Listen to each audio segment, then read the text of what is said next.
Good morning, good afternoon, good evening, Iowa soccer supporters. I'm Ben Brackett, your Soccer Talk co-host, alongside my good buddy and pal Blake Siebers. Siebes, what's up, man? Oh, I love the new digs. I think I'm probably doing a little better than you are right now, Ben. Oh, we're bringing the humor to start straight out of the gate. We've got to. We got to bring it up a little bit. Well, there's this thing called black ice. You got to be careful if it's Saturday morning and you're walking out your front steps. Let's just put it that way. Although there were cancellations all over the place. It's Everybody true. knew there was everything was a massive sheet of ice, but Well, there's a reason I'm in the doghouse. there you go. No, I love the new digs. Here's right. We do these shameless YouTube plugs. Get on our YouTube channel, check it out. Yeah, this won't be. Well, this might be the first time that we're in the new digs, right? Because the episode we just recorded is going to be later, right? I guess I I'll don't have know. to ask the What's boss. Ethan say?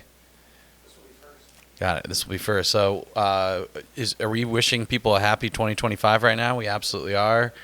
I don't know how we feel about 2024 overall, but we'll say goodbye to it. It's in the rear view no matter what. Let's talk about it. Well, we should. Yeah, absolutely, because that's why we're here.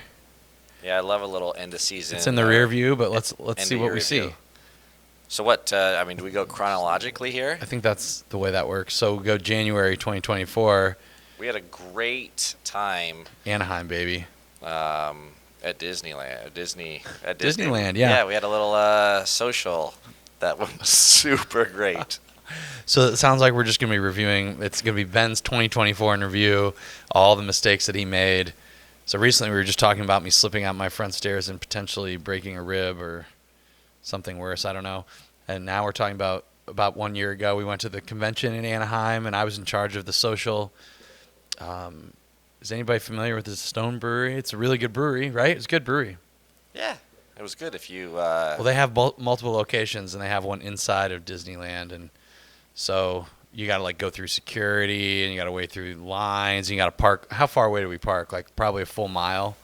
I mean, it was a 25-minute walk. So needless to say, but let's our numbers weren't great, but They weren't. but the numbers that showed up were quality. It was And quality over quantity, and it gave us a 100%. good story for forever. And then look what you want to talk about kind of. Talk about stories. Yeah, you got Charlie Bales working with Sasha Kleshtin at Matt Bourne's spin class in Orange County. Yeah. Moxie, shout out to Matt Yeah, Bourne, absolutely. former Drake menace standout, Matt Bourne. That was a big day. That was another tough one for me, wasn't it? Oh, I forgot. Yeah, you did struggle in the spin class. Oh, man. Um, I don't think it's going to be any easier this year, is it? It's not if I can't move. No, Anyway. so that was a good little time though. We got so Sasha Kleshtin, U.S. men's national team star, played over at Anderlecht, played in MLS forever. Current MLS pundit, commentator through Apple TV. Yeah, so we end up sitting next to him in the spin class with Bourne and got done with it, started talking to him afterwards, right? And then fast forward a month and a half, 2 months, he's playing for the Menace. That's right, playing for the Menace in the U.S. Open Cup. This was the year that supposedly the Open Cup was maybe going to go away. There was some discussion about it, but it stuck together. And Sasha Kleshtin was definitely, I think just overall he was the kind of guy who was really promoting and pushing such a cool tournament that we've got. Yeah, and talk about super nice, down-to-earth guy. And then he got a bunch of his buddies to play. They just happened to play out in L.A. the first round game, and he converts the winning penalty. It was magic. Yeah, super cool story. Speaking of tournaments and magic, you'd think that we were going to go right into the state high school soccer tournament chronologically, but I'm just going to stop at the mini pitch futsal battle that we always have that first weekend of spring break. A couple years ago, we got snowed out. That was a tough day. We got 7 or 8 inches of snow between 9 a.m. and noon, so we just had to shut her down. But this last year was great. Perfect weather. I wouldn't call it perfect weather. It was very chilly. cold, if you recall. But Didn't it stop was- the kids from coming No, it out did not playing. stop the The kids. crowd was there. It was awesome. We had boys, girls divisions. Yep. And we've already got a date blocked off for 2025, March 15th. the Clive mini pitch. It'll be the last time at that specific Ooh, you location gonna at the break some Clive mini news? pitch. Well, the Clive mini pitch is yes, yeah. We'll break a little news. I don't know if. All right, if Clive comes for us, let's let him come. That means people are listening. I know, man. I love That's it. a great problem to have. So the city of Clive is going to do a big renovation remodel of their Harbach Community Center and Linan Park over there. They've got an awesome playground. They've got basketball courts. They've got 2 awesome futsal courts. There's a way to have food trucks there. It's the old Clive After 5 for listeners of a certain era. It's right in that area. Sorry. But yeah, so anyway, the pitch is going to move a little bit. The park's going to change, so this will be the last one like that, which, I mean, is what it is. But it's been an awesome site for 5 or 6 years now. Yeah, it was another good turnout. Like you said, we're doing it again. So High school teams, get it on your calendars now. No excuses. It's not even 2025 yet. I love it. Me too. Okay, so then let's go into high school tournament, right? So we got game of the week, goal of the week. And another RIP to the past, the last state soccer tournament for the girls at County Stadium, or the County Soccer Complex here in Des Moines. And the boys. And the boys had their last quarterfinal there, and then they moved over to MediaCom and Drake Stadium, which, awesome. What a great venue. Super cool. Right? It was a little bit odd for the boys on the semifinals. Yeah, And they split them. Yeah, it was. I mean, it was definitely difficult covering it. But the finals for the boys at MediaCom was unbelievable. Absolutely. And then the semifinal games were. You just had the other semifinal across the road, but we had the golf cart running back and forth. Little tailgate going. It was cool excellent. little deal. Yeah, so state tournament went really well. It's going to be, if you're sort of looking forward to 2025, going to be very interesting. The girls' state tournament. Well, actually, I should rephrase that. The boys' state tournament starts on the Monday, right? And it's going to be at regional sites. And then Tuesday is the girls' quarterfinal, which everything will be in Ames.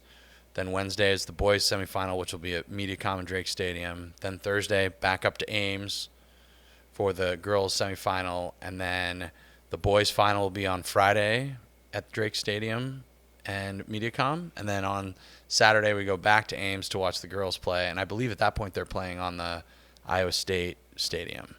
I would sure hope so. I would sure hope so. Yeah, as I mean, well. you know what, it's gonna be a trick for us, though. It's gonna be a busy week. And here's your tease. We've got somebody from the girls' union coming on a podcast coming up. We got to get that sorted out. But and we're working on Todd Tharp over the boys' union, too. Todd, if you're listening, please, we'd love to have you on.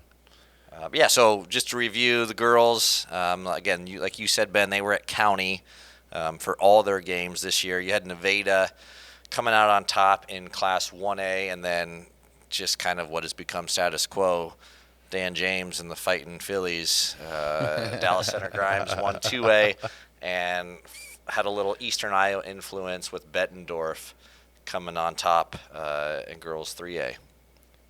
But it'll be very interesting what happens. Yeah, with the girls up in Ames. I'm gonna keep I'm gonna just go to the boys. Class 1A. We just want to do a little recap there. And I've ended up in the semifinal, haven't I? So the 1A, North Fayette Valley beat Van Meter. Van Meter, our local 1A squad, we're getting further than they've ever gotten before. So shout out to the Waldron boys over there, the coaching staff, but also North Fayette Valley, a strong squad, and they deservedly won. Class 2A, Sioux City Bishop Heelan, with a little bit of an upset over Davenport Assumption, just from the standpoint that Assumption's always in the final. Although Bishop Heelan started to become a regular on both the boys and the girls' side. Class 3A, the Des Moines Hoover Huskies dropping a heartbreaker to Dallas Center Grimes, who were an absolute force to be reckoned with. Colin Lane's squad out there they were firing on all cylinders, weren't they, Siebes, for 3A? They were. And then 4A, big-time repeat champions from the Johnson Dragons. Old Jimmy Frizzell's squad ran out 3-0 victors over the Dowling Catholic Maroons. And I think as far as 4A soccer goes, Siebes, you've got really like 3 powerhouses right now. You've got Johnston, you've got Dowling, and then you've got Iowa City West, who bowed out in the semifinal. But who's perennial powerhouse. So they seem to be sort of the top of the barrel these days. I guess we'll give Pleasant Valley a shout out too because they made the semifinal and they've won recently. But some of the Central Iowa dominance, other than up in northwest Des Moines, seems to be waning a little bit. I don't know. We got to get a little new blood in there, huh? We'll find out. I hope Jimmy's listening. We love the old coaches roundtables. Those are going to be happening again. Oh yeah. So yeah, it was a good little a good long week, I should say. It was. So yeah, we're excited to do that again. If anybody has suggestions on how we cover this sort of split locational situation, we're all ears, aren't we? We are. So maybe we just talk a little mini pitch. I was just we're on the same page. I love it. We haven't done a pod in a while, but picking up right where we left off. That's right. So what we had Evergreen Park kind of opened up, City of Des Moines, and you've got the chronological list. It's not chronological, which is kind of a problem. But we got Stone Park, City of Des Moines as well, and then you want to talk kind of our DMPS. So we're double digits for Des Moines Parks now, aren't we? Yes. And we're going to be double digits for Des Moines Public Schools here shortly as well. We've got our 7th mini pitch of 7 middle schools. There's still 3 or 4 to go yet, but we're super excited about that. This year we did Merrill. Yeah, Merrill, which is a Brody. feeder. Well, no, we got. So some of them are kind of a little bit Right, up in the air. So we got some. They're happening. The construction timelines have just been pushed off a little bit. So it goes. One of our best projects for 2024 was our fundraising effort in Newton. Maytag Park. The Lumberg mini pitch there, which shout out to Brett Lumberg and his family for all their fundraising efforts. I say that we raised them the funds, but we helped. But Brett did most of the work. Yes. Human cheat code is what we had on our hands there. What else, Steve? So then we had a couple in Toledo, Ohio, a double up there at Schneider That Park. finally came together. We took a little road trip out there last year. That was fun. Yes, that finally got done, and then we had what was the other one I was thinking of? Our first international mini pitch. That's right, Mexico City for our dear friend and partner at Musco, Eduardo Zamarripa. We got the first mini pitch in Mexico City, and we helped kind of get that one over the finish line. We're looking forward. Hopefully in 2025, that'll be a little trip we talk about. That would be awesome. It would be. So then we had a couple in Colorado, Greeley, with Habitat for Humanity out there. And then Grand Junction as well, Sean Howe, former Des Moines guy, speaking of that era. So looking forward, let's just talk a little bit about the mini pitches we've got on the board for 2025, especially the Iowa mini pitches, right? We're still working on our project up in Ankeny. We're still working on it. We're excited about our new project at the University of Iowa. We're working on a project with Can Play at the Recplex out there in West Des Moines. Finishing up the Des Moines Public Schools mini pitches. What else, Siebes? We got the Osceola mini pitch project. That's the guys down there working really hard to get that moving forward. Yeah, I think you've kind of checked them off for right now. It's only December. That's true. It seems. Oh, well, and don't forget about our Virgin Islands trip. Well, yeah, I didn't know if we were. That's a good site visit we need to do. Yeah, we're definitely gonna have to check that one out. So kind of a mini pit next kind of. Speaking chronologically, right? We had a little free programming in the summer. Nikki Zelenovich kind of took over that and did stuff out at Valley Community Center. Then when it was she decided to do these the clinics during the summer at I think 1:30 or 2 o'clock, the hottest part of the day. So we had a lot of popsicles after the ends of these clinics. Yeah, right on. And so now, like as we, we're kind of recapping. I mean, really, we're kind of looking forward to this point, right? Have to. It's all we just got to kick it forward. We got to kick it forward. That's right. So we had a little futsal league we got up and running. That's right. Late fall, early winter. The futsal super league. And that continues into the first part of 2025. And Winter Wonderland's going to be coming up. Stay tuned for details on that. I'm sure people are really excited about all the things we've got coming. Well, we won't keep you.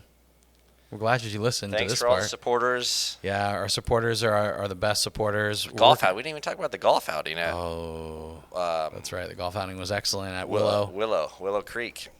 1970s decor inside the little banquet room. This is true. We had a great time though. It was fun. A great day. Weather was great. We didn't really have any silliness, bad things happen, did we? No, all fences stayed intact, or railings. So yeah. No, I but think yeah, overall, thanks to everybody that's listened, supported us, volunteered, donated, giving us watched. criticism. Yeah, that happens often. We just like happy holidays 2024. Let's ring in 2025 and get after it.